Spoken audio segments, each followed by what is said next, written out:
et là, je veux vous entendre tous les trois. Vous d'abord, M. Latulippe, est-ce qu'on peut accroître la couverture du RRQ et jusqu'où?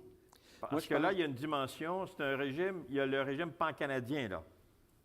Et il y a une concordance entre les deux. C'est ça. Moi, je pense qu'il y a place à un rôle plus grand pour l'État, mais je ne crois pas que l'État doive prendre toute la place en matière de retraite. Puis je vais vous dire, bien honnêtement, j'ai un biais personnel. Il y a 20 ans, quand vous parlez qu'on était aux Nations unies, je me suis enrôlé aux Nations unies à ce moment-là parce qu'il y a 20 ans, on disait les régimes publics, ça n'a pas d'avenir. Scrapons ça, misons uniquement sur les régimes privés. Puis la position qu'on avait défendue, c'est qu'un bon système de retraite, ça commande d'avoir une composante publique, une composante privée aussi, puis je tiens encore le même discours également. Ce qui est ressorti, c'est que les régimes qui performent le plus en termes d'objectifs, puis ce qu'on peut atteindre, mais aussi dans la gestion des risques dont on a parlé tout à l'heure, ce sont les systèmes mixtes, c'est-à-dire l'État de place, les entreprises, les syndicats de place, puis l'individu a aussi une certaine responsabilité. Pourrait-il y avoir un régime complémentaire public au régime public de base? C'est une avenue qu'on peut envisager. Puis moi, je vous dis, on devait se réunir aujourd'hui pour discuter des propositions du comité d'amour. Bien, ils vont-ils en parler d'amour? Ouais, je ne sais pas, on va voir. On va attendre ce qu'ils ont... Non, mais peuvent-ils ne pas en parler? Non, ils ne peuvent pas ne pas en parler. Au départ, le comité d'amour avait un mandat de se pencher sur les régimes, le financement puis la couverture des régimes privés, mais ils ne peuvent pas escamoter les questions plus d'ensemble, notamment sur la place des régimes publics. Ils ne peuvent pas l'escamoter. Vous êtes d'accord avec ça, M. Lestane? Moi, je suis d'accord avec ça, mais je suis d'accord que la solution, c'est une augmentation que moi, je ne ciblerais pas. Je le ferais une augmentation globale, un peu comme le FTQ le recommande. C'est simple, ça couvre tout le monde. Il n'y a pas de problème de transférabilité. Il n'y a plus un travailleur qui n'est pas couvert pour un régime qui a de l'allure. La transition entre le régime de rente du Québec actuel et un futur, qui serait, exemple, 50 jusqu'à 66 000, il faut y penser, parce qu'on ne peut pas dire du jour A, le jour A, on est à 25 de 50 000, le jour B, on est à 50 de 66 000. Là. Il y a une transition qui devrait se faire sur une plus longue période que celle qu'on a connue en 1966, mais c'est vers là qu'on doit aller pour éliminer le problème de l'absence de régime. Et après ça, je suis tout à fait d'accord aussi avec M. Latulippe quand il dit qu'il faut que ça devienne partie intégrante des entreprises. Là. Mais pour que ça devienne partie intégrante des entreprises, un autre niveau que ça ne peut pas être volontaire. Mais Jean, imagine une situation, la situation suivante.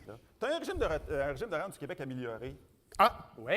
Et là, tu complètes ça avec un volet CD d'une organisation. Tu pourrais te retrouver avec une belle rente de retraite. Hey, si tu complétais ça avec un régime à prestation d'une organisation, tu pourrais te retrouver avec une belle rente de retraite à prestation. J'ai pas de problème avec toi, Jean, mais les deux sont viables. On ne doit pas, vous appelez ça la question intergénérationnelle, on ne doit pas faire payer à ceux qui s'en viennent pour ceux qui sont partis ou qui s'en vont. Bien, je pense qu'il doit y avoir un financement collectif des retraites, mais il faut faire attention pour ne pas refiler la facture d'une partie des coûts de la retraite actuelle aux générations futures. La retraite, ça coûte de plus en plus cher.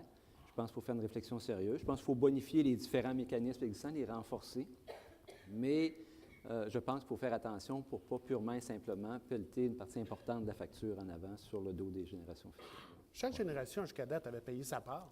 Le problème, c'est qu'au fil des années, le pot a grossi, puis devient insupportable.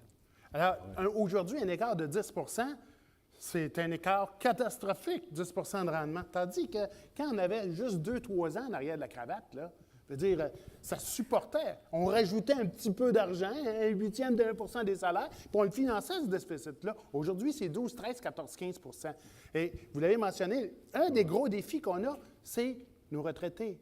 Oui. Ils ont une rente, ils ont une garantie, c'est leur perception, et c'est ça qui leur a été dit. D'un autre côté, ça, c'est leur réalité.